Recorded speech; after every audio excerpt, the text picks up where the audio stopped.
काँग्रेसचे ज्येष्ठ नेते आणि लोकसभेतील विरोधी पक्षनेते राहुल गांधी यांनी दिवाळीनिमित्त जुन्या दिल्लीतील प्रसिद्ध आणि सुमारे 237 वर्षांची परंपरा असलेल्या घंटेवाला मिठाईच्या दुकानाला भेट दिली। यावेळी राहुल गांधी यांनी स्वतः मिठाई तयार करण्याचा अनुभव सुद्धा घेतला।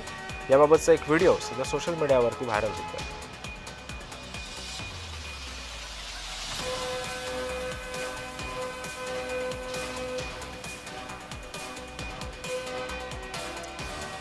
यावेळी या हॉटेलमध्ये राहुल गांधींनी बेसनाचे लाडू चक्क बनवण्याचा अनुभव घेतला।